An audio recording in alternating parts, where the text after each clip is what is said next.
Good morning.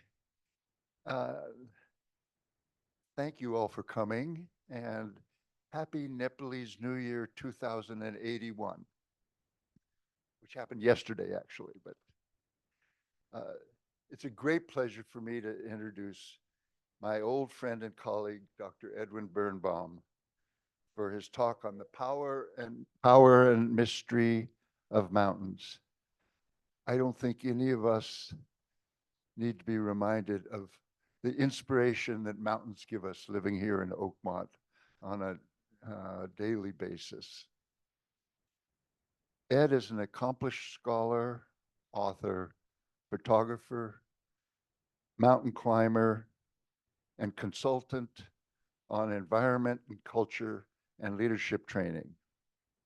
Ed comes to us from Berkeley, where he received his PhD in Asian Studies and World Religions, having started off at Harvard in mathematics and psychology. Ed co-chairs an international commission on culture and spiritual values of protected areas and received a gold medal from the Commonwealth Club of California. Ed and I have been colleagues and friends for 4 decades. We worked together at the Mountain Institute on Himalayan programs to set up national parks in Tibet and Nepal around Mount Everest and Mount Makalu, and as well as in the Indian Himalaya. By supporting local communities to manage their own resources, we celebrated culture and sustainable economies as much as nature conservation. We are delighted that some of our colleagues from those days are joining us here today for a mini reunion. Rodney Jackson from the Snow Leopard Conservancy in Sonoma, and Linnell Cameron. I don't know if oh yes, she made it too. A leader in corporate sustainability from Marin. Please stand up, Rodney and Linnell.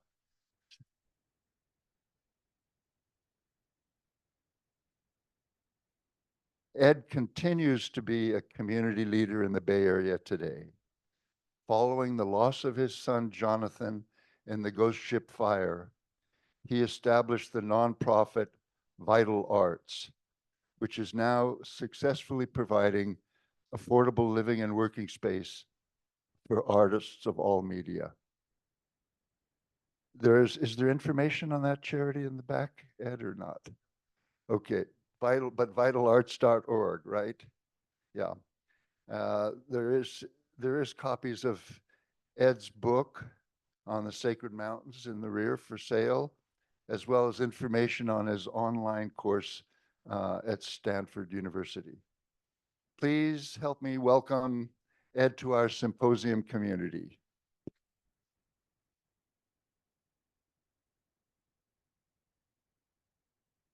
Ray, well, let's see if we can get the lights. Is this volume okay? Good. It echoes a little for me. So Gabriel, thanks very much for the introduction and for arranging me to come. I spoke here before, but not in person, so this is my first time here. And as I can see, you have a mountain right across the way, which is wonderful. So Gabriel, as he's mentioned, we go back a long way, and Gabriel played a very important role in work I did. He was at the Mountain Institute, and he put me in touch with a very interesting scientist from India, and that established a project that I worked on at the major Himalayan pilgrimage place in the Himalayas, a place called Badrinath. And if you want to ask questions about that later on, I'd be happy to talk about that. Later on, Gabriel was the director or head of an intergovernmental organization of scientists from all the Himalayan countries called ICIMOD, and he put me in touch with someone there, and that resulted in a project I worked on for a number of years, trying to get Mount Kailas, which we're going to see shortly, which is sacred to nearly 1 billion people from at least 4 different religions, the most sacred mountain in the world for many of them, nominated as a UNESCO World Heritage Site. So Gabriel has played a very important role in what I'm doing. So let me launch in with the power and mystery of mountains.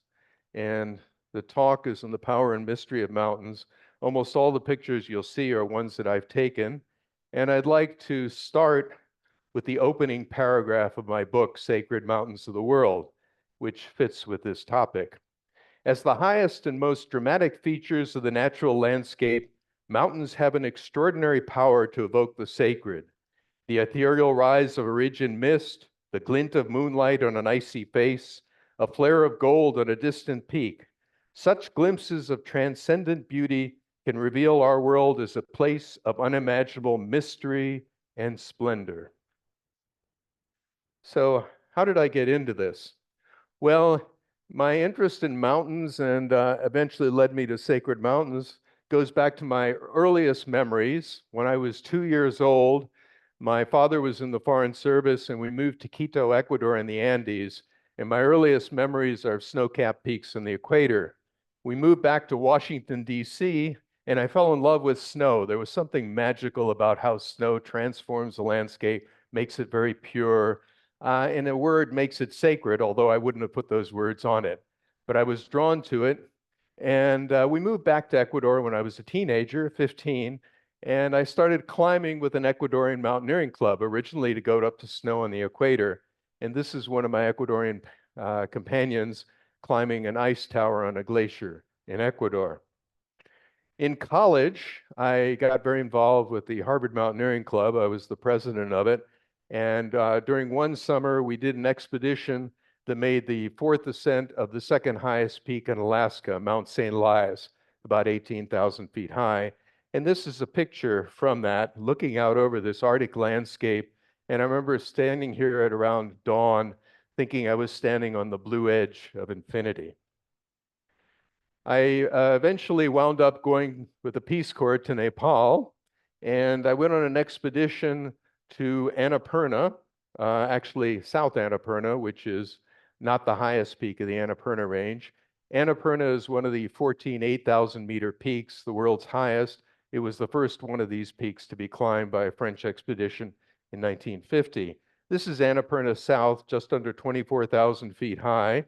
And if you look here, you can see an avalanche coming off.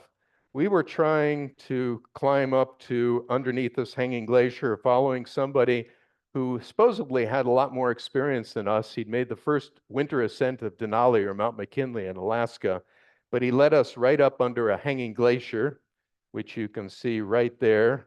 And the hanging glacier broke off and a huge ice and snow avalanche hit us, carried me about maybe 1,000 feet, buried me. And very strange things happened in the avalanche. We can talk about that later. But I basically sort of popped out. I gave up and something deeper within me took over. And I had an experience of the power and mystery of mountains and the power and mystery that mountains can awaken in each one of us, where you can do extraordinary things you don't normally expect. So following this, I went out to the Everest area. And I wound up climbing this peak here, which is just under 20,000 feet above the monastery of Tengboche, which is a very well-known Tibetan Buddhist monastery in the southern approach to Mount Everest. It was the most difficult peak I'd ever climbed, and we thought we made the first ascent of it, and I had the pleasure of thinking that for 11 years until I ran into somebody who climbed it before us. But 11 years was a good run. So, and we made it, and we climbed it by a new route. Now, we came back down from the mountain to the monastery on Christmas Day, and I wound up trekking back to Kathmandu with a group of Tibetans and Sherpas and the Rinpoche or abbot, head lama of the monastery, whom you see on the right. And we trekked about 11 days. I was the only Westerner. And along the way, as a joke, I asked him if he'd ever heard of Shangri-La, given that his monastery evokes that. He didn't know what it was. We were speaking Nepali. So I told him the story of Lost Horizon, for those of you who may remember the Frank Capra movie from the 1930s about Shangri-La and Lost Horizon. And when I got to the end of the story, he said, well, the old Tibetan texts speak of a place like that called Shambhala, which is a land of great lamas and yogis hidden among snow mountains north of Tibet. And Shangri-La in James Hilton's novel is also north of Tibet in what's called the Kunlun Shan. So this is a Tibetan painting of Shambhala. And I went on an expedition looking for a related, there are a number of sort of hidden valleys, sort of like Shangri-Las in the Himalayas. And this is one of them, exploring. We went into an area that was unexplored, and this is looking down into this legendary hidden valley. Now, this is sort of an amusing thing. A number of years later, I was in a bookstore in Berkeley talking to somebody about myth, and I said, you know, Lost Horizon, the movie was shot here in California. And a guy standing next to us said, yeah, I was in that movie. I said, wait a minute, that movie was done in around 1930. How can that be? And he said, well, my mother was Jane Wyatt, the lead actress, along with Ronald Colman, and she was pregnant with me, and I was in her womb. So I said, oh, that's interesting. If you see your mother, ask her if she ever talked to James Hilton to find out if he ever heard about the Tibetan myth of Shambhala. So about 2 weeks later, I got an email from him saying she thought it was very funny how we met. She didn't know anything about that, but she'd like a copy of the first book I wrote, The Way to Shambhala. So I sent her the copy. And not too long afterwards, I got this picture from her. And what it says is, lots of good wishes to you, Edwin Bernbaum, and may we meet in Shambhala, Jane Wyatt. So obviously, I was looking at sacred valleys and then mountains, and I got interested in what mountains mean around the world. So I would say in a general way, mountains evoke an experience of something of deeper significance or reality that gives meaning and vitality to people's lives. Now, in doing research around the world, and I gave a talk here about 2 years ago, so this talk has a lot of different pictures, and I've organized it in an entirely different way around 10, well, there are 10 sort of themes that I've found in looking at mountains around the world, or views of mountains that make them sacred. And what's very important is people will say, well, what makes a mountain sacred? And I would say there's an incredible diversity of ways in which mountains are sacred. So I've identified about 10 of them. And I would say people experience that something of deeper significance through the views they have of mountains. As I say, I'm going to show you about 9 of these 10, 8 or 9 of them, and you give you a sense of how this works. Incidentally, the mountains in the background are in the Indian Himalaya.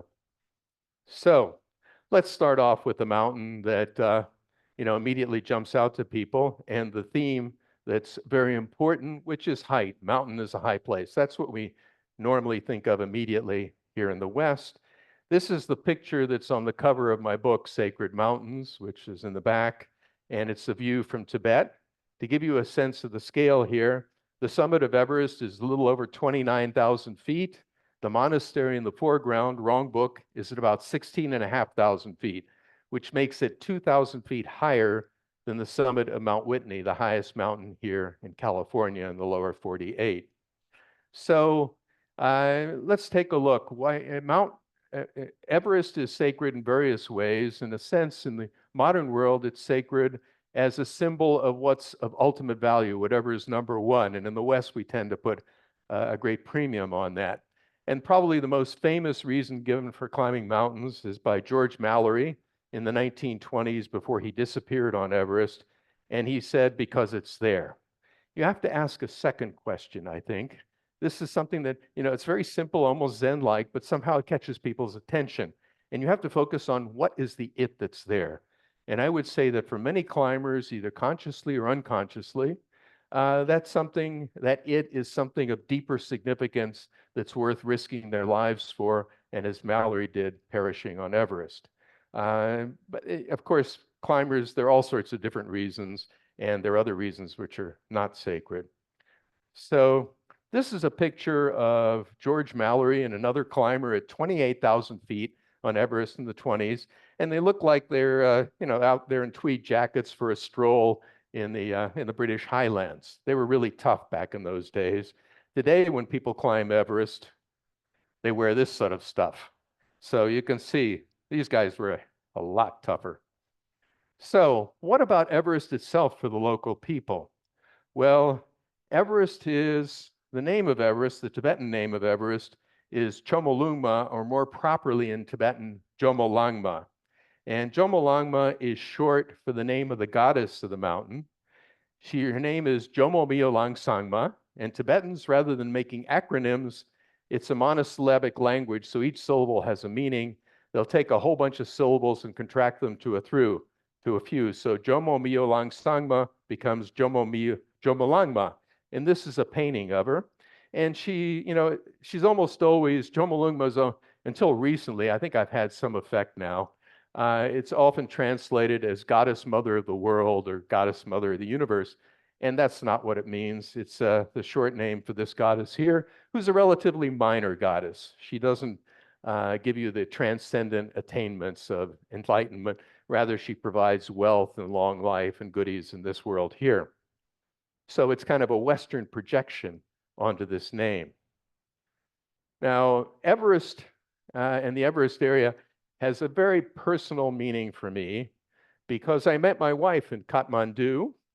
We met in a little dive called the Snowman, and we learned the first night that we had both lived in the same house in Cambridge, Massachusetts. My wife, or my future wife, Diane, knew what this portended for our future. I was kind of slow, and it took about 3 years before I finally proposed to her, which I did when we came back to the Everest area. And this is up at about 11 or 12,000 feet, and I just proposed to her and taken the picture here. So, if we're going to turn to another theme that's very widespread, is the theme of the mountain as center. And the mountain that really stands out in this respect is the mountain that I mentioned earlier, Mount Kailas, which you see here with a ceremonial pole. It's in the Trans-Himalaya, just beyond the Himalayan range and the Tibetan Plateau in a remote area of Tibet. And it's sacred, the most sacred mountain in the world, as I said, for up to 1 billion people, Buddhists, Hindus, the indigenous Tibetan religion of Bön, and also another religion, Jainism. Now, when you go to this mountain, you don't climb it, you walk around it, you circumambulate it, you treat it like a religious monument, which it is, a natural monument. It's viewed as the center of the universe. So this has a purpose. And it's viewed as the physical manifestation of a mythical mountain that stands at the center of the universe called Mount Meru or Sumeru. And this is a painting of Meru in a monastery in Bhutan. And the mountain sort of opens up here like a lotus blossom, and the palace of the king of the gods is on top, and the clouds represent stages of trance and meditation. So you can see this importance of the mountain as a center. And pilgrims come from very far away to walk around the mountain and to get close to the center of the world and the center of themselves, who they are, in order to awaken the spiritual forces of wisdom and compassion. So you go around the mountain, it's about 30 miles. Took us 2.5 days. Tibetans who are in good shape, grandparents, a lot of people your age and grandkids will go around it in one long day, going over an 18,500 foot pass, which is this pass here called the Pass of the Saviors. And the Tibetan woman in the foreground is leaving something of herself there, like an old tooth or a lock of hair, indicating that she's relinquishing attachment to the isolated ego in order to attain enlightenment for the benefit of everyone else, which is a goal of Tibetan Buddhism. So another very important theme is the mountain as a place of power. The power can be directly sacred, political, or even physical. This is lava coming off of Kilauea, sacred mountain on the Big Island of Hawaii, and you can see the power right there in the lava. Now, Gabriel mentioned that we both work for the Mountain Institute. I started a program at the Mountain Institute, partly through Gabriel's help, called the Sacred Mountains Program. And we worked with a number of national parks, developing interpretive materials and other things on the cultural and spiritual and aesthetic meaning and importance of mountains and cultures around the world. One of the projects that we worked on was at Hawaii Volcanoes National Park, which some of you may well have been to. And when we got there, there was a committee of Native Hawaiian elders advising the park, and they were a bit upset about the painting of Pele, the fire or volcano goddess, who's very important in Hawaii and has her boat in Kilauea, that she'd been painted in the visitor center by Howard Hitchcock in Anglo back in 1927. and her hair is on fire. She doesn't look particularly Hawaiian. In fact, she looks more like a blonde surfer here in California. So they wanted something that was more traditional, and we had money from the Ford Foundation, so we made it possible, put out a press release about this, saying, you know, there was a competition that was open, and consultation with your elder, come up with a painting for the visitor center. Well, the press release went to the two major papers in Hawaii and Honolulu on this other island of Oahu, and they did front page articles. And the next thing the park knew was that all the art stores on the Big Island were sold out of supplies. They were expecting about 14 submissions, and they got more like 140. They were working 12-hour days. It really galvanized the community, and the Kapuna Committee chose this painting as the one which has now replaced the painting on the right. And obviously, she looks Native Hawaiian, and the things she's holding in her hand refer to well-known Hawaiian myths and beliefs and practices connected with Pele, the volcano goddess. Now, as a place of power, and even not as a place of power, many mountains are also viewed as the abodes of deities or even as deities themselves. And in the Western tradition, classical tradition of the past, the archetype of this is Mount Olympus in Greece, which you see here. It's about 10,000 feet. It rises straight out of the Aegean. So it's a very impressive mountain, even though it's much lower than the Himalayan peaks. And it's the abode of Zeus and the 12 Olympian gods, who are called Olympian gods because they dwell on the summit of Mount Olympus. Here at the Parthenon in Athos, you can see this frieze dating to maybe 600 BCE. It shows on the left, if we look, this is Zeus, his wife Hera, and this is Hercules, who's come up to meet them on the summit of Mount Olympus. So the first time I climbed it, I was going up the coast of Greece, and I ran into a blind Englishman who heard I was going to climb Mount Olympus, and he said, "Can I climb it with you?" And I was reluctant to do that until we ran into some Swiss who had a climbing rope. So we put him on a rope, and you have to use your hands and rock climb and scramble. And as we went up, I started thinking of the seer of ancient Greek mythology, Tiresias, who was said to be able to see more in his blindness than people with physical sight. And looking at our companion who was blind, just the joy radiating out of his face of being up there, I had a sense he was experiencing more of the mountains than we who could see it in the sunlight. So we got to the top of the mountain, and I looked over to another summit, which had the intriguing nickname, the Throne of Zeus, the king of the gods himself. So I left the Swiss to take the blind man down, and I went over to climb this. I hadn't looked at a climbing guide or anything. It turned out to be much harder. I started up a knife-edge ridge, and the clouds came in. It got very eerie. There was a 1,000-foot drop on one side, 500 feet on the other, and I got to this. Here. Oh yeah, I got to this notch here. And in order, I had to go out. I had to go out over the 1,000-foot face, and my legs started to shake, and I moved back, and I started to think, I'm very cautious. This may not sound like it, but I am cautious. And I tried to figure out what to do. And at that very point, a flight of black birds came out of the mist and flew over the summit and disappeared on the other side. Now, remember it from college courses, reading the Odyssey and the Iliad, that for the ancient Greeks, bird flights were omens. And in fact, blackbirds were omens directly from Zeus himself. And if they flew one direction, it was a good sign. If they flew the other direction, it was a bad sign. But I couldn't remember which direction was which. I made my move and I got to the top. And when I came back, a friend of mine who was chair of the classics department at Harvard, I asked him which direction was which, and he didn't remember either. So I didn't feel so bad about that. So I came back on a second trip.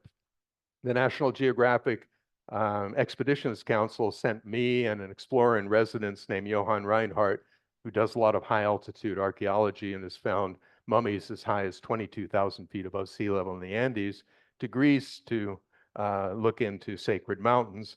And I gave a lecture at the National Geographic here, and I titled it, since most of the mountaintops had something to do other to do with the mythic life of Zeus in the footsteps of Zeus. And they were pretty big boots to fill.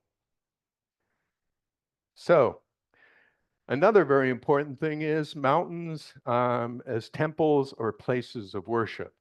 Now, a number of years ago, the Mountain Institute, as Gabriel well knows, has a center in West Virginia. And I was with a member of the board, and we were looking out over the mountains. And he said, you know, we don't have sacred mountains here in the West. We don't worship mountains. That, you know, Tibetans do that, American Indians, we don't do it. And I said, look, we have sacred places here in the West. We call them churches, synagogues, uh, you know, madrasas, and so on.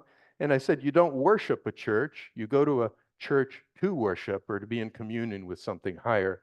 And that's the way in which, in monotheistic traditions, mountains can be sacred. So this is a mountain that was in the news yesterday because there were drones being intercepted over it. This is Jerusalem. And Jerusalem, if you look in the later books of the Bible, it's a conflation of two sacred mountains. One of them is Mount Zion, and the other is Mount Moriah, where Abraham was going to offer up Isaac in sacrifice. And it's sacred to three different religions, which you see in this picture. In the foreground is the Al-Aqsa Mosque for Islam, the Jewish cemetery here, and then the Mount of Olives where Jesus was resurrected and went to heaven, according to Christian beliefs. So, and if we come here, this is at the Western Wall, praying at the Western Wall, a very sacred spot in Judaism itself. So there are other mountains which may actually be deities in themselves. And as I say, you know, the themes around these mountains are very, very rich and diverse. So another very widespread theme is mountains as ancestors and places of the dead. This is a mountain in New Zealand called Tongariro. It's one of the most important sacred mountains for the Maori people in New Zealand. Every Maori tribe called an iwi has its particular sacred mountain, and most of these sacred mountains are viewed as ancestors, either who came down from the sky as gods or who came in these canoes from the direction of Tahiti and beached there at New Zealand, often shipwrecked, walked inland, and then they froze into particular mountains. And Tongariro, the whole area is an active volcanic area, is supposed to be, for example, this mountain you're seeing in the background, Orohoi, which is part of Tongariro, is considered to be the resting place of the slave or retainer of a Maori priest who came here, and he froze to death up here. The Maori priest called to his sisters in the area of Tahiti to come, and they brought volcanic fire to warm them up, and he survived. And the most important, or one of the major Maori tribes, is called Ngati Tuwharetoa. Don't worry about the name. And it has to do with the establishment of the fourth national park in the world. This is the paramount chief in the 1870s, 1880s, Te Heo Tokino, number 4, I think. And what happened was the British and others were coming, and they were buying up the lower slopes of the mountain for grazing sheep. Now, the mountain was a symbol of the tribe and also the embodiment of the tribe and the chief's power called mana. And he was afraid that it would be dissipated if the mountain were disintegrated into all these private land holdings. So he had an advisor who advised him to make an arrangement with the British Crown, a mutual arrangement to protect it as a national park. And this was the fourth national park created in the world. The first was Yellowstone here in the United States. So again, another very important theme is the mountain as a symbol of identity. And the mountain that stands out in this respect, of course, is Mount Fuji in Japan, as a symbol not only of the Japanese country, but also Japanese culture and the quest for beauty and simplicity that lies at the heart of so much of Japanese culture, embodied in the perfect shape of Fuji. It's also the subject of a haiku poem by Japan's most famous haiku poet, haiku, which I really like. Delightful in a way to miss seeing Mount Fuji in the misty rain. Now, We did a project with Mount Rainier National Park, which is also a symbol of identity for people in the Northwest. And we put this on one of the signs there and then said, people here in the Northwest can relate on not seeing Mount Rainier in the misty rain. And the idea here is the mountain has such a presence and power that you can feel it even if you can't see it. So the mountain was first climbed in about the 12th century by a Buddhist monk. By the way, mountain climbing started in Asia long, long before it ever got going in the Alps in Europe. And around the 14th century or so, a Japanese mountain climbing sect called Shugendo, they would ritually climb mountains. They established a pilgrimage route up the south side of Everest, and this is a painting of the pilgrims going up to the summit of the mountain. Every year in the beginning of July, the mountain is open to climbing, and the practitioners of Shugendo, whom you see here, they're called Shugenja or Yamabushi, ceremonially open the climbing route up the mountain, which is what he's doing. So I climbed it with some Japanese. We were working on another Mountain Institute project, which never got off the ground, but we wanted to bring together 6 major mountains around the world. So we went, did a lot of research on Fuji as one of those mountains. And we were with a group called the Fujisan Club, and they took us up Mount Fuji. And this is Nikki Aoki from the Fujisan Club, just around dawn with the shadow of Fuji projected onto the clouds below. Another very important myth is the mountain as a source of various blessings. These are the San Francisco peaks in Arizona, the highest mountain in Arizona on the way to the Grand Canyon above Flagstaff. It's a night picture, and it's a very important mountain. For example, it's sacred to about 13 different tribes. Each of them has a different name for it. So for example, for the Hopi, it's called Nuvatukyawe, which means the snow mountain higher than others. And it's viewed as the primary abode of what are called the snow kachinas. And what the Hopi will do in their ceremonial dances is they will put on these masks and do these dances in order to embody as mediums and bring the kachinas from the sacred mountain to the Hopi mesas so that rain will fall and they can grow corn. So it's a source of food and life.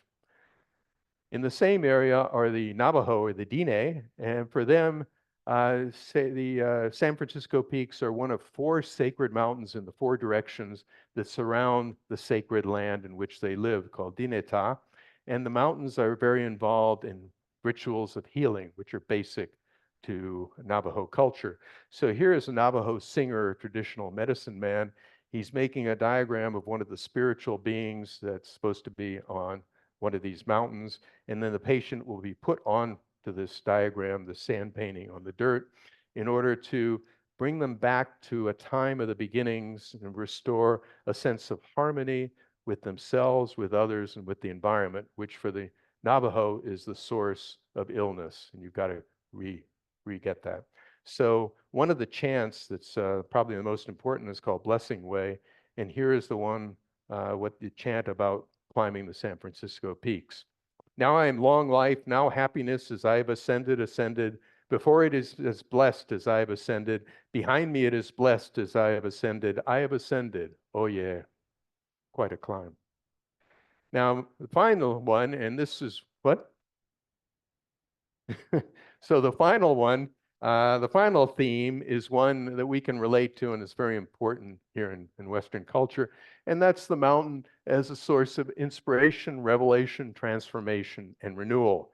The mountain you're seeing here is one of the 5 major sacred mountains in Japan. It's called Huashan. It's not very far from Xi'an, where the buried army of terracotta warriors is. And it's sacred, especially to what the Taoists, one of the religions in Japan. And you can see they're walls like Yosemite, but they culminate in knife-edge ridges with temples along them. And in order to go up to the top of the mountain, you have to go through the temples. Otherwise, you got sheer drops on each side.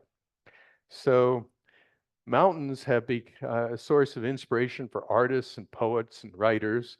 And in particular, they're the source of inspiration for probably the most sophisticated genre of landscape painting in the world, which are Chinese landscapes. This is a classic called Early Spring. It's by a painter from the Song Dynasty around the 12th century named Guo Shi. And here is what he wrote about the value of landscapes. Incidentally, the Chinese word for landscape and landscape painting is shanshui, which means mountains and water, mountains and rivers. That's the two basic components of the landscape. So here's what he wrote, which I think we can all relate to. The din of the dusty world and the confines of human habitations are what human nature habitually abhors, while on the contrary, haze, mist, and the haunting spirits of the mountains are what human nature seeks and yet can rarely find. Actually, 11th century, not 12th, sorry.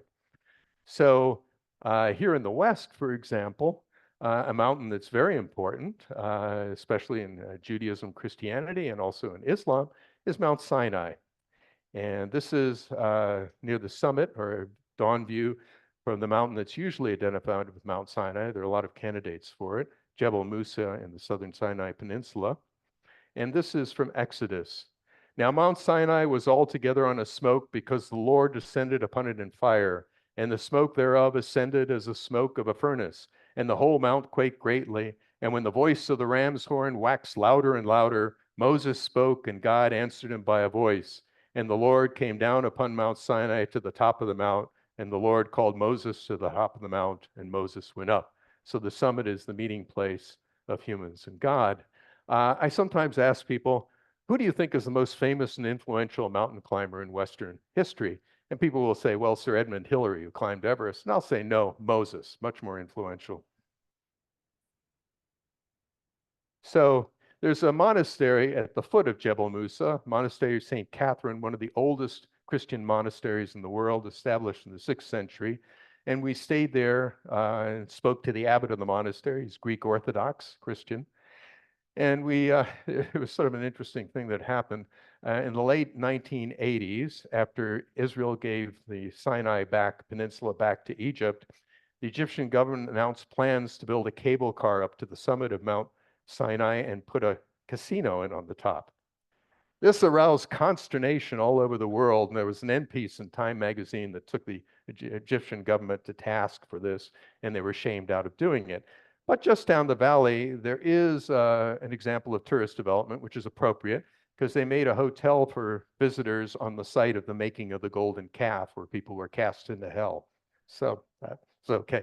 So we asked the abbot, why the mountain, why they think this mountain is, because it's very unclear in the Bible as to where Mount Sinai is. And he said, well, for two reasons. One is it may have been such an event of such importance that the local Bedouin in the area passed it on down through the ages.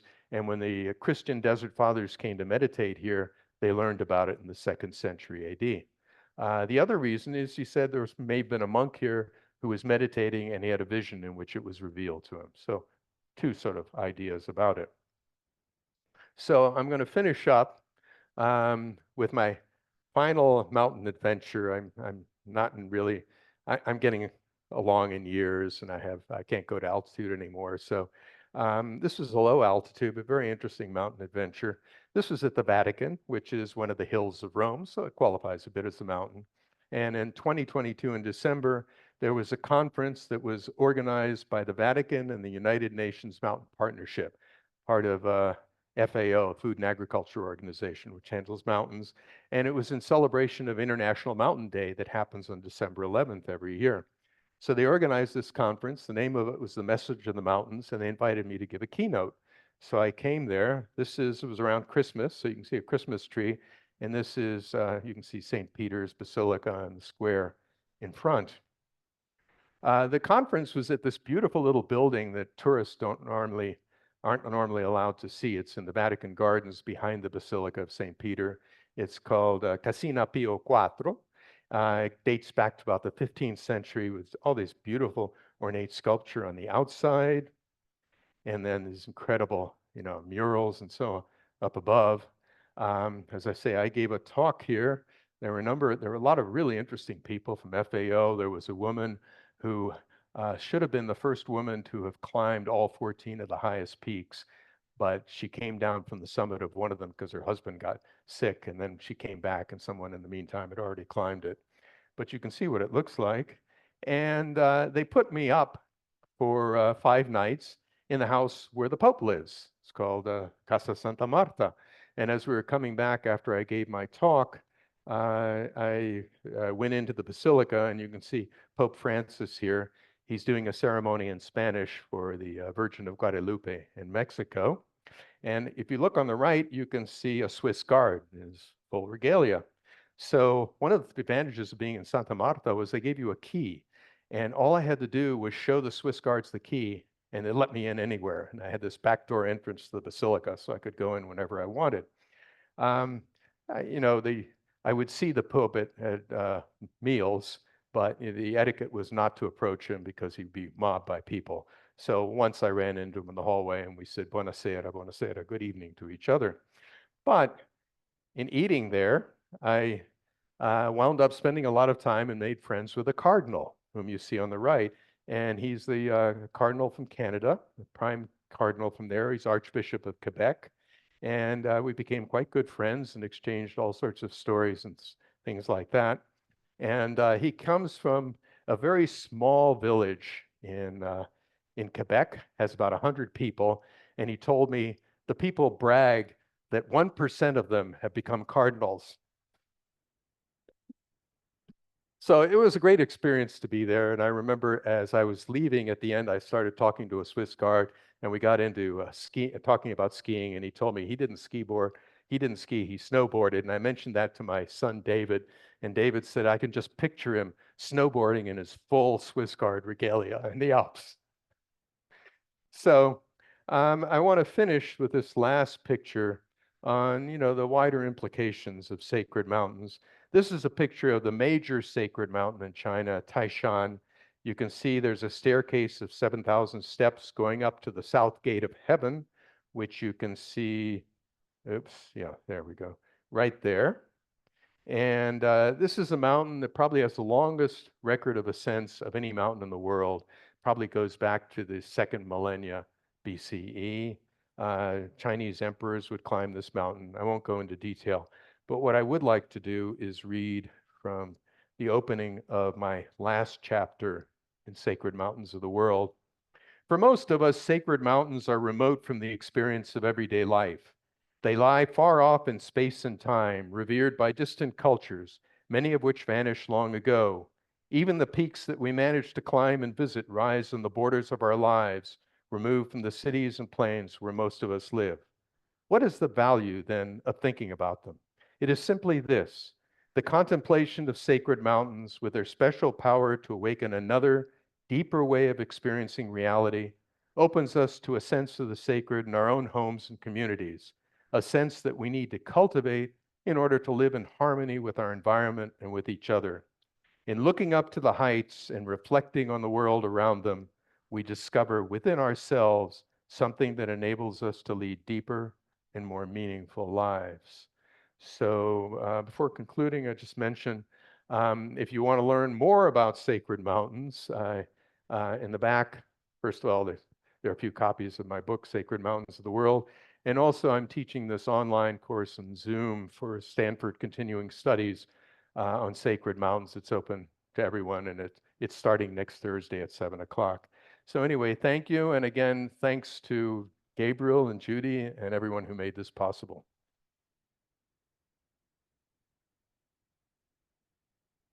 Thank you, Ed. Wonderful. So everybody, we have time for Q&A. And would you please raise your hand, and one of us will bring a mic to you. We'll go in order, one side to the other side. When you speak, hold it like so. Thank you.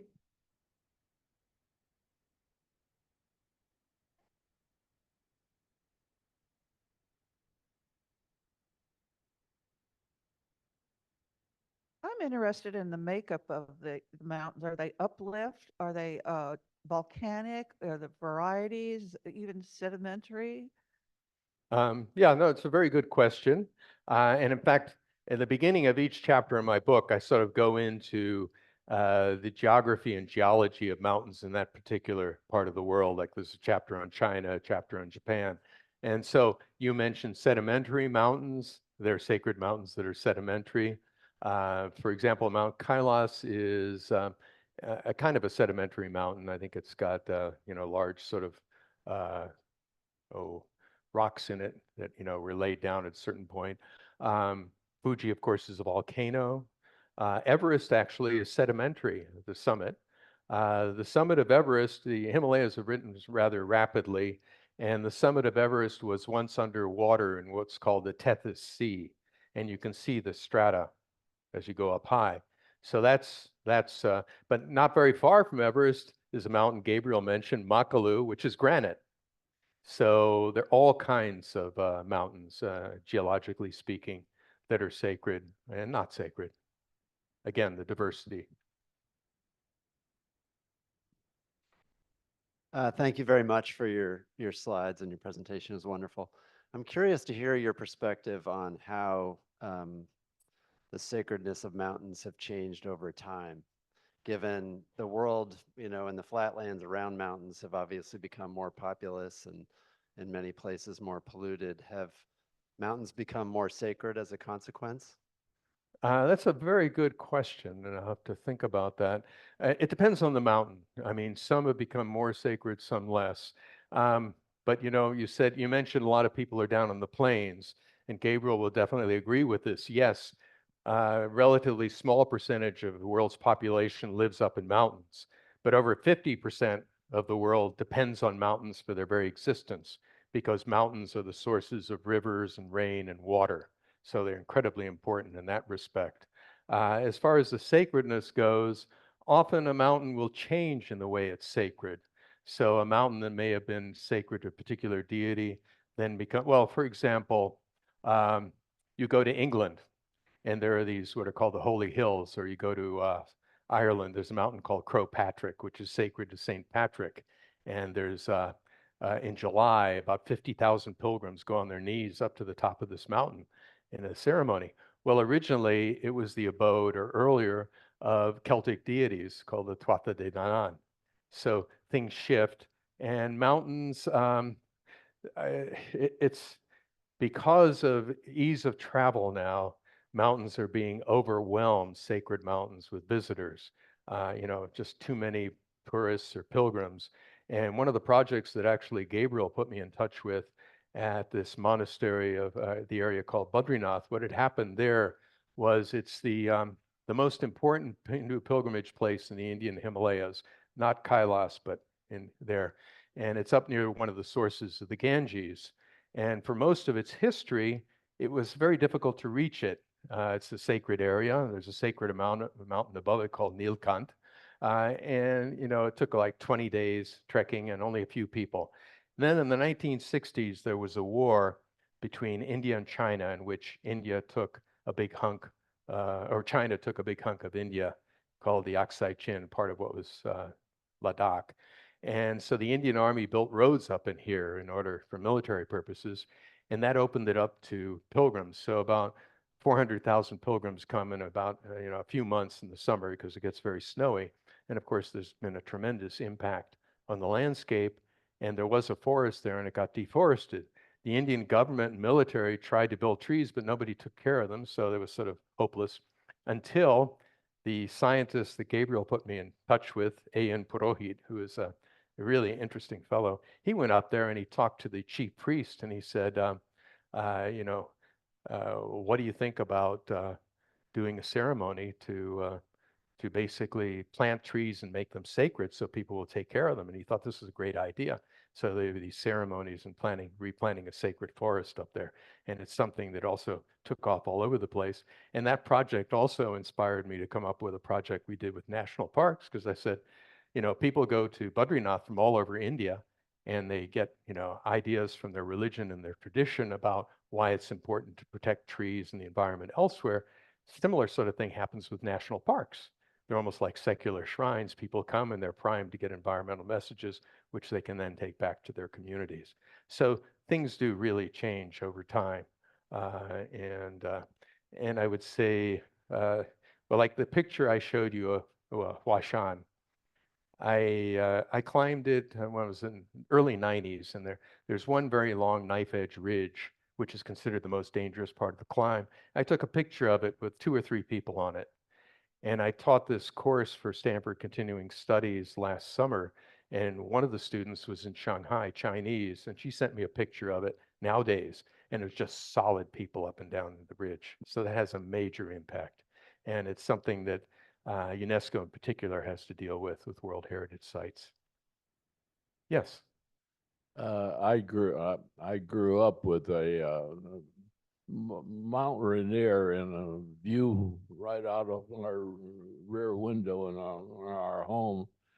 Does it have any? Do you remember? Is it because it was called Mount Tahoma at one time, and I was wondering, does it have any sacred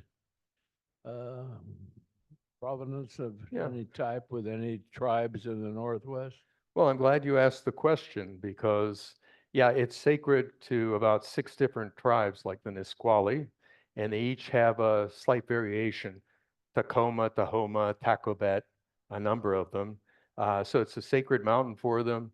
There are myths and traditions about, for example, one of them is that Mount Rainier was the wife of Mount Olympus over in the Olympic Peninsula, and he had a number of other wives, and she got into a fight with them and stalked across Puget Sound and blew herself up to be the major mountain. There's also a really intriguing flood myth about Mount Rainier, which is that, a bit like Noah's Ark, people were really bad, and the Great Spirit decided to wipe everyone out. But there was one good man and the good animals, and he said, go up to the top of Mount Rainier and shoot, or Tacoma, shoot an arrow up into the clouds and it'll make a ladder, and you can go up there and survive the flood on the arrow ladder. And then they came back down and repopulated the world, which incidentally is very similar to a myth about Mount Diablo over here in above Walnut Creek. It's also involved with the flood myth, very widespread. So those are Indians. And I have a whole section on Mount Rainier in my Sacred Mountains book because I mentioned one of the themes is mountain is a symbol of identity. And for an awful lot of people in Seattle and Tacoma and the Pacific Northwest, Mount Rainier is their symbol. And so it functions, in other words, mountains can be sacred in secular as well as religious ways. I want to make that point. And in fact, if you don't like to call them sacred, you can call them inspirational mountains. So certainly Mount Rainier inspires an awful lot. Okay, we have it right here. So it seemed to me that the majority of your slides of your sacred mountains were in the northern hemisphere. Are there sacred mountains in the southern? Oh, yeah. Well, actually, yes. I just, there's so much. I have a whole chapter on Latin America. And also, for example, in the southern, actually, I did show you a mountain in the southern hemisphere. That was Tongariro in New Zealand. And I also have a section on Uluru, or what was formerly known as Ayers Rock in Australia. And then there's a whole long section on the Andes. And in fact, I have a colleague I mentioned, Johann Reinhardt. I don't know if any of you remember the Inca Ice Maiden. It was kind of, he does high altitude archaeology, which is defined as archaeological sites above 16,000 feet. And he's done excavations and work. The highest religious and archaeological sites in the world are not in the Himalayas, they're in the Andes. And let me ask you a question. Why do you think they're in the Himalayas and not the Andes? The highest one is at over 22,000 feet. Any guesses? What? Uplifting? Any others? Let me give you a hint. This mountain is very close to the Atacama Desert. Has anybody ever heard of the Atacama Desert? Okay. Well, I just pointed to you. Can you tell us a little about the Atacama Desert? It's the driest in the world. Yeah, outside of Antarctica. And these mountains are very close, which means they often don't have any snow on them. So the Incas back, in about 1400, went up to the summit of this mountain called Yuyayaco at 22,000 feet with llamas and built structures there and stayed there. And then they did sacrifices, and Johann has discovered 2 or 3 mummies that were buried up there. So Chimborazo, well, here's another, it's not just slightly south of the equator, but there are 3 ways in which mountains can be the high. Everest is not the only highest mountain in the world. It's the highest mountain above sea level. Mauna Kea in Hawaii is the highest mountain measured from base to top. It's about 35,000 feet because it's 20,000 feet underwater.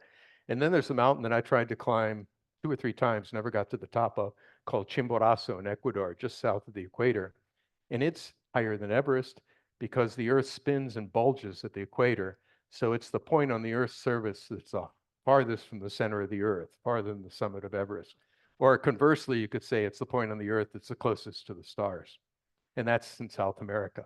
So yeah, I'm glad you asked the question. So there's a section on Oceania, also in Southeast Asia. So there are mountains, down there. Bali, for example, in Indonesia has a major sacred mountain. So yes. And if you want to learn about those, it's my book and also the course I'm teaching. You mentioned that you were in an avalanche at one point and you had more of a spiritual encounter. If it's not too personal, could you elaborate on that? Well, it's just we don't have much time for it. It's just, I'll just say vaguely, this was a huge avalanche that came. It was a glacier that broke off above us. And as far as I know, I've been in a small avalanche that caused a lot of damage in Alaska when I was in Mount St. Elias. And as far as I know, you didn't survive that because it wasn't just snow, it was ice in it. And it was huge. I mean, just incredibly powerful. The most loudest thing I've ever heard, like 1,000 thunderstorms. And I just realized I was going to die, and I just gave up. And then something deep inside just sort of rose up. And then what happened in the rest of the avalanche was it just sort of took over, and I was sort of watching myself doing things, wondering why the hell I was doing them. And at the end, well, first I thought I was going to crush to death, then I thought I was going to suffocate, then I thought I was going to freeze to death, and then finally I sort of gave up, and all of a sudden my body went bang, and I popped out like getting out of a cork popping out of a bottle. But there's a description of the avalanche at the end of the chapter on the Himalayas in my book, but I won't go into it in more detail. But it was a turning point in my life. So much of your so much of your work has been exploring, researching, climbing mountains with religious or spiritual significance. I wonder, did you ever climb Mount Ararat? Oh, no, and I haven't actually seen it. I should say, I passed not too far from it. Mount Ararat is the place where Noah's Ark was supposed to have come to rest. It's also the religious national symbol for the Armenian people. They call it Masis. And it's the volcano in eastern Turkey, 16,000 some feet high. So I haven't been there, but I've climbed mountains that are, secular and religious.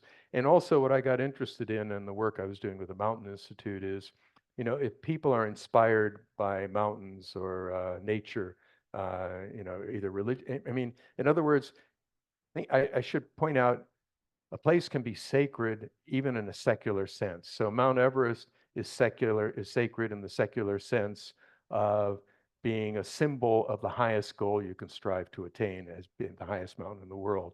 And if people go out and you have an experience in nature, you walk out here or go up your mountain, you may feel as you're in touch with something in nature that's deeper and meaningful that may have nothing to do with any conception of God. You can be an atheist and still experience this kind of thing.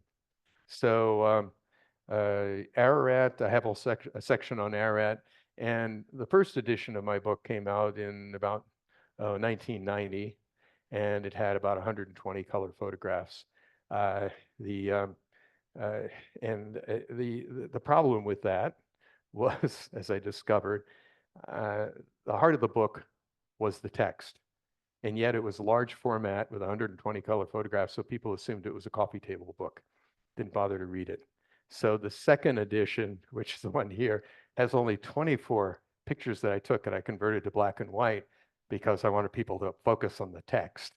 It was published by Cambridge University Press. Second edition came out in 2022.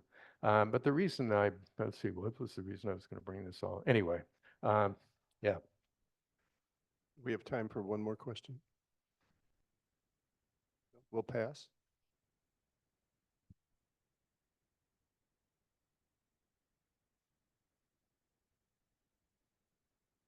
We used to have a cabin up in Lake County and there was hot springs and things around it. I know it's supposed to be young volcanics, things like that. What about Hood? I know there's Morton's Hot Springs and there's Kiwanis that the Levi family owned. And I was wondering if there's one, the Mount Canocti, and that looks like they built a whole bunch of houses on a slide from Mount Canocti. I was wondering if you could write a book about all the hot springs in Sonoma County and Lake County. Yeah, well, hot springs, they can be places of purification, and a lot of them have sacred significance. Not necessarily hot springs, but if you go up on Mount Shasta, which is sacred to all sorts of modern groups and also a number of different Indian tribes, like the Wintu and a number of different ones. On the side of the mountain, above a place called Panther Meadows, there's a spring, and that's the most sacred part of the mountain. They do rituals up there. I was up there at a ritual that a spiritual doctor, healer named Flora Jones conducted before she passed away. So yeah, Tongariro, the mountain I showed you, there are hot springs there, and the hot springs are associated with rituals that the Maori do, for example, and burial things. So yeah, there's a lot that can be there. Mount Hood, I don't know about Hood is, I didn't look in great detail into Hood, but it is sacred, to some of the tribes in the area. I don't really know what's around it. The thing I wanted to mention about the second edition, and it had to do with this question about Ararat, was when I wrote the first edition of the book, a lot of the mountains I wrote about were based on library research and talking to people. I hadn't had a chance to go to that many. And then over the years since then, I've been to a lot of them. So the second edition includes a lot of more recent research, some new mountains, and also experiences I had on the mountains that I hadn't been able to visit before. Well, thank you so much, Ed. We really are so fortunate to have you here. We're ending a little bit earlier, and Ed is going to move up where the books are being sold for $30 each. And he will answer and speak with people that want to have personal conversations because they have an engagement that starts exactly at noon, so he has to leave. So thank you. Okay. Well, thank you.